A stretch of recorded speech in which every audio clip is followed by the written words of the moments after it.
Okay, so today you and I are going to be building a simulator together. The reason I wanted to do this is for practice for the drift season with the E46. I live in Canada and winter puts a huge stop on working on cars because I work on cars in my driveway outdoors. So when it gets super cold, it's not fun. As you saw from the last video, I had to. So in light of that issue, I figured building a simulator would be the perfect solution. That way on my downtime and in wintertime, I can be practicing without paying for maintenance fees, without causing wear and tear on the car itself, and, you know, the obvious of doing illegal stuff in the street, which I don't do.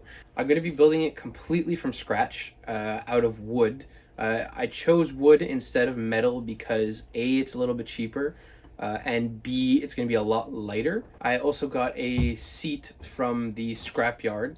I got a passenger seat from another E46. The reason I decided to get an E46 seat rather than a seat from any other car available is because this whole sim is going to be based off of an actual E46, like the one in my intro that I'm also going to be showing you guys me selling that car. I'm in talk with someone right now buying it, and they should be coming to pick it up at the end of the week, which is also when I should be finished building this thing. It's gonna be a bit of mixed emotions because on the same night I'm gonna have a full simulator based off of an E46, and then I'm gonna be losing my actual E46, who I nicknamed Georgia.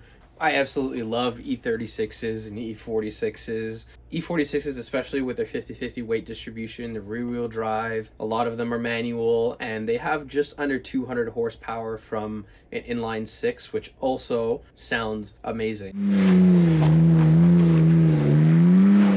So overall, I really love this platform, and it's very well known as well in the drift community that these are such good drift cars. So I figured, why not build a simulator that I'm going to be using to practice drifting off of an actual good drift car. I'm going to be using a Moza R9 for the wheelbase. I have an old Works bell quick release lying around from a previous project, so I could put my own steering wheel on. I'm also going to be using SRP Moza pedals. I have the clutch, but there's no use because I don't have a stick shift or paddle shifts. I did order a HGP stick shift from Moza and a electric handbrake as well.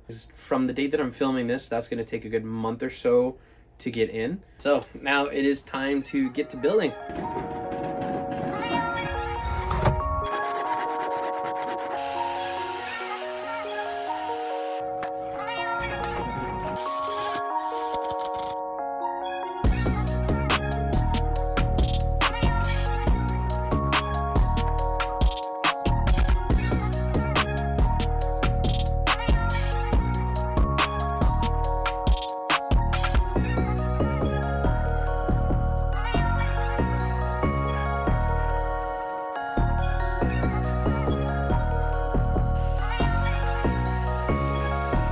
Gotta get the steering wheel angle right first. Now it's somewhat in its final form. Just have one more plank to put here, cut it off, and then sand every sharp edge down, make it look smooth. Then it's off to staining and varnish, and then she's good to go.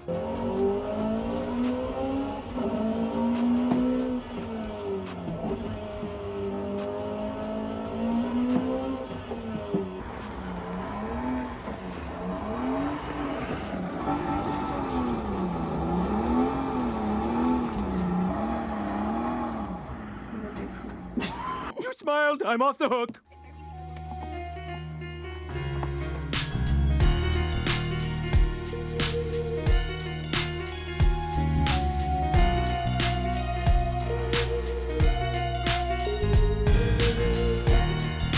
Oh, really?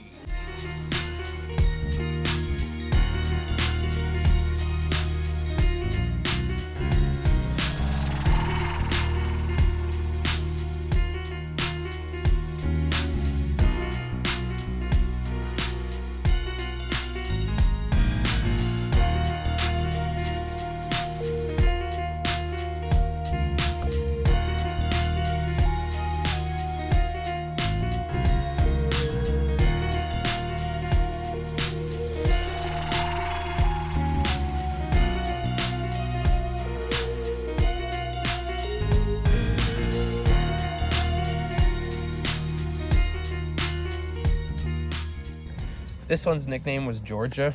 I had a couple friends that made me name my cars, and I named this one Georgia.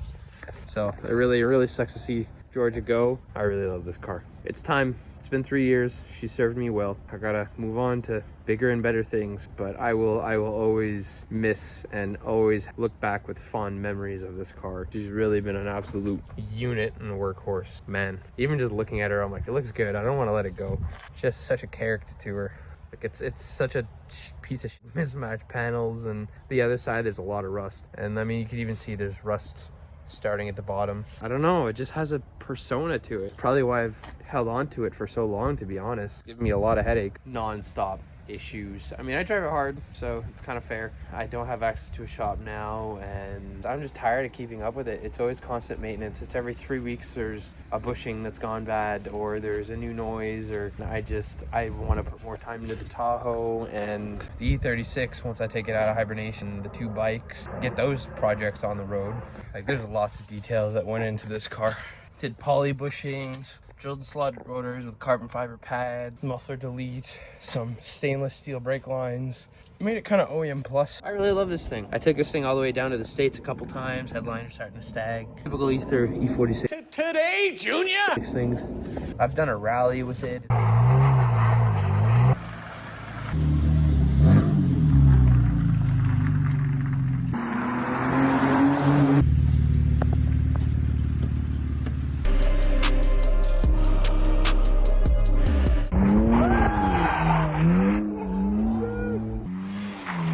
Fortunately, have to say goodbye.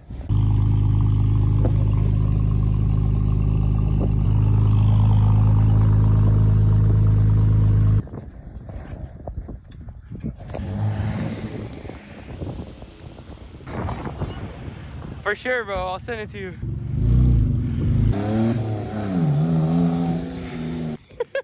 Ciao, boys. There she is. Final moments. Gonna miss you.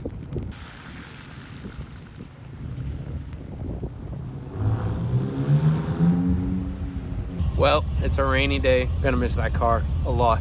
I really wish that I started filming and doing all this way before I had to let her go, because I had a lot of fun with that car. I have a lot of fond memories with that car, a lot of road trips, a lot of drifting, a lot of winter drifting with that thing. I'm really gonna miss that car. But she's off. She's off to a better home. And the new owners say that they're going to be doing track racing, stuff like that. And they even invited me out to where they are, go and see the car once it's... But we're on to a new era now. Now, as I hide from the elements, I will introduce to you the final product.